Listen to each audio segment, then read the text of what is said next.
Ça ne s'est pas fait du jour au lendemain, mais bon, ça y est, les choses se sont bien arrangées. Bon, pas aussi parfaitement, pas aussi simplement, pas aussi rapidement que je l'aurais souhaité, mais tout va un peu mieux. C'était un peu comme dans ces histoires où on regarde le personnage évoluer, au début c'est sympa, mais si c'est trop lent, on s'ennuie un peu. Enfin bon, je vais être honnête, c'était pas de l'ennui, c'était plutôt de l'impatience. Je ne comprenais pas pourquoi l'équipe ne me faisait pas pleinement confiance. Et puis un jour, ça m'a frappé. Il me manquait une chose nécessaire. En fait,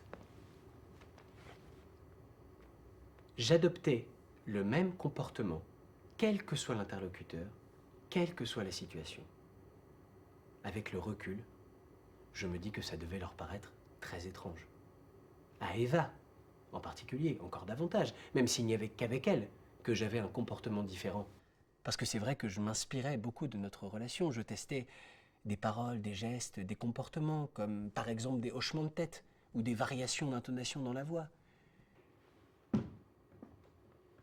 Et quand je voyais que ça fonctionnait, je m'en servais pour améliorer la qualité de mes interactions avec les autres. J'observais les émotions de mes collègues.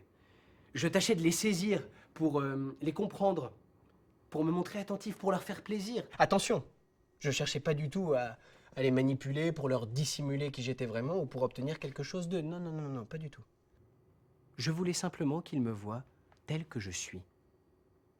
C'est-à-dire une personne simple et honnête et qui veut le bien des autres. Je les observais beaucoup. Je notais dans mon téléphone qu'est-ce qui contribuait à améliorer la qualité de nos relations et je recommençais. Et c'est fou parce que malgré tous ces efforts, mon problème restait.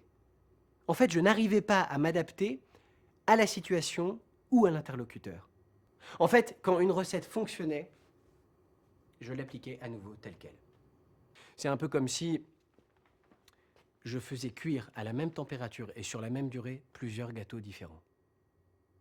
C'était donc sur l'adaptabilité que je devais encore travailler. Il fallait que je sois capable de moduler mon comportement en fonction de ce qui se passait, des besoins, des imprévus. Et il semblerait quand même que même si on se montre très fort pour se mettre en valeur, ça ne suffit pas. Non, il faut être à l'écoute des gens pour ajuster rapidement ses comportements à leurs besoins. C'est indispensable pour ne pas se tromper et risquer à la fois de perdre son job et la femme de sa vie.